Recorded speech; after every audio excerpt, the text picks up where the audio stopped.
और क्या हालचाल। तो एपिसोड 22 की शुरुआत होती है और हमें एक बंदे को बताया जाता है और ये बंदा वही होता है जो पिछले एपिसोड में एक रेगिस्तान में जा रहा था और वहां पर पानी मांग रहा था और वहीं पर बेहोश हो गया था। तो ये बंदा वही है। अब ये बंदा चलता है तो हमें इसी बंदे को बताया जाता है जो कि चलते हुए आगे जा रहा होता है। तभी आस पास वाले बंदे इस टकलू बंदे से कहने लगते हैं कि तुम तो ये बेवकूफ हो, तुम्हें कुछ भी नहीं आता, तुम्हें डेजर्ट के बारे में पता लगाने के लिए भेजा था, तुम तो खाली हाथ ही आ गए। अब भाई साहब जैसे इस बंदे से कोई बंदा ये कहता है ना तो ये बंदा चलता है तो अपनी पावर को एक्टिवेट करता है और एक स्नेक जो कि पर्पल कलर का था एक सामने वाले बंदे पर जो कि उसके बारे में बुला भरा कह रहा था उस पर हमला कर देता है और उसे यहीं पर निपटा डालता है। अब जब आसपास वाले बंदे इस लूजर बंदे को इतनी आसानी से मरते हुए देखते हैं ना तो वो थोड़े हैरान हो जाते हैं और जो बेवकूफ बंदा था ना उससे थोड़ा थोड़ा पीछे हट जाते हैं। अब इतने में भी बेवकूफ बंदा चलता है तो एकदम मस्त स्टाइल में चलते हुए एक पहलवान के पास पहुंचता है। अब जैसे ये बेवकूफ बंदा सामने वाले पहलवान के पास पहुंचता है ना तो एक कहने लगता है कि लीडर मैंने डेजर्ट के बारे में पता लगा लिया है और मैंने उस क्लैन के बारे में भी पता लगा लिया है जो क्लैन वहाँ पर राज करता है और आप टेंशन मत लो, उस क्लैन में एक ही बंदा है जिससे मैं निपट सकता हूँ। अब जैसे यहाँ पर ये बेवकूफ बंदा कहता है ना तो जो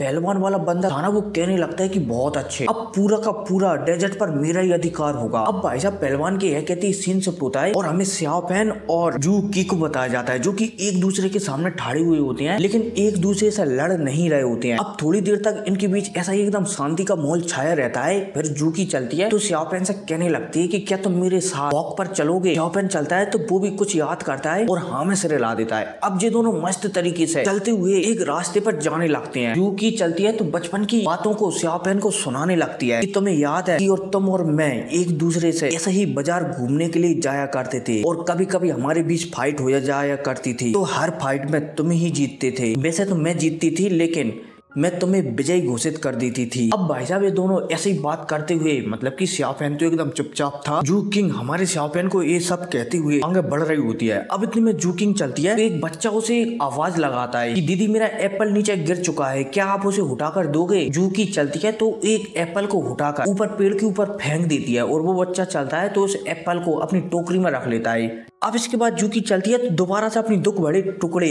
बोला जाए तो स्याओपेन और जूकी ने जो भी याद है जा रही है ना सबको याद करवाने लगती है कि तुम्हें याद है एक बार जब तुम पहाड़ के से नीचे गिर रहे थे तब मैंने तुम्हें बचाया था। तुम्हें याद है जब एक बार लड़ाई में मैं बहुत ही ज्यादा जख्मी हो गई थी तो तुमने मुझे अपनी शक्ति देकर मुझे बचाया था। मतलब कि सारी बातें याद करवा रही होती है। स्याओपेन चलता है तो सारी बातों को सुनता जा रहा था और वो भी सारी बातों को याद कर रहा होता है। अब यहाँ पर जू किंग चलती है तो सीधा सीधा स्याओपेन से कहने लगती है कि मैं चाहती हूँ कि तुम दोबारा से ह्यूमन एक्ट ज्वाइन कर लो क्योंकि मैं तुम्हारे बिना जीना नहीं चाहती, मतलब कि जी नहीं सकती, ऐसा ही कुछ कहती है। अब जैसे स्याओपेन ये सुनता है ना तो वो हैरान हो जाता है लेकिन स्याओपेन चलता है तो वो इशारों में मना कर देता है कि मैं एक बार घोस्ट क्लैन में ज्वाइन हो चुका हूँ तो अगर मैंने वापस भी आया ना तो भी तुम्हारे लिए अच्छा नहीं होगा। जू किंग भी समझ जाती है। जू किंग चलती है तो एक लाइन खींच देती है कि तुम्हारे पास अब भी मौका है, तुम मेरी साइड आ सकते हो, बोला जाए तो तुम दोबारा से ह्यूमन सेक्ट में ज्वाइन हो सकते हो। स्याओपेन चलता है तो एकदम मना कर देता है। अब भाई साहब इस बात से जो जू किंग था ना उसका दिल टूट सा जाता है। जू किंग चलती है तो यहाँ पर एक फॉर्मेशन बना लेती है और जो भी उसकी मन में जितनी भी स्याओपेन के लिए प्यार मोहब्बत थी ना सारी की सारी प्यार मोहब्बत भुलाने लगती है। जू किंग चलती है तो अपनी तलवार से सारी की सारी याददाश्त मिटाने लगती है। अब अपने हमारे स्याओपेन को भी बताया जाता है जो कि जू किंग को ऐसा करते हुए देख रहा होता है। स्याओपेन मन में सोच रहा होता है कि जू किंग ऐसा मत करो लेकिन स्याओपेन अपने फर्ज के चलते जू किंग को रोक नहीं पा रहा था। हालांकि स्याओपेन को बहुत ही ज्यादा बुरा लग रहा होता है लेकिन वो कुछ भी नहीं कर पा रहा होता है। जू किंग चलती है तो लगातार तलवार चलाती रहती है और जितनी भी याददाश्त है ना उन्हें मिटाती रहती है। अब कुछ समय तक ऐसा ही ऐसा चलता रहता है। स्याओपेन चलता है तो एक कदम आगे बढ़ाता है लेकिन वो कदम भी पूरा आगे नहीं बढ़ा पाता बल्कि बीच में ही रोक लेता है। इसलिए जू किंग समझ जाती है कि अब शायद स्याओपेन उससे कभी भी मिलना नहीं चाहेगा। इसलिए जू किंग चलती है तो स्याओपेन को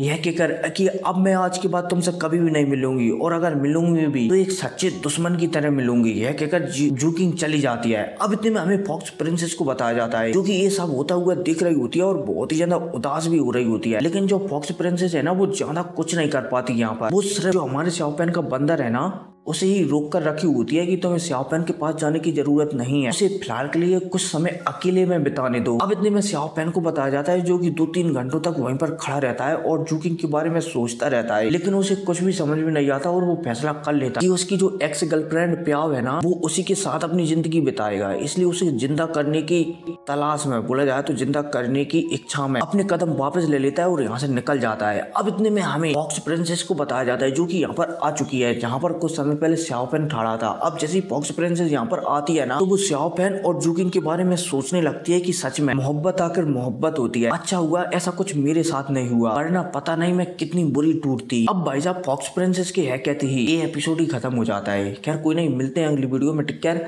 और यार मुझे ऐसा क्यों लग रहा है कि भाई जो जेड डायनेस्टी है ना, उसे जानबूझकर एपिसोडों को बढ़ाया जा रहा है, मतलब कि एपिसोड में ज्यादा कुछ नहीं बताया जा, स्टोरी की जगह इधर उधर घूमकर ही एपिसोड खत्म कर दिया जाता है। हर को नहीं, इसकी कोई ऑफिशियल नोवेल नहीं है, वरना मैं आपको पूरी की पूरी नोवेल ही एक्सप्लेन कर दूं। हर को नहीं, मिलते हैं अगली वीडियो में। Take care.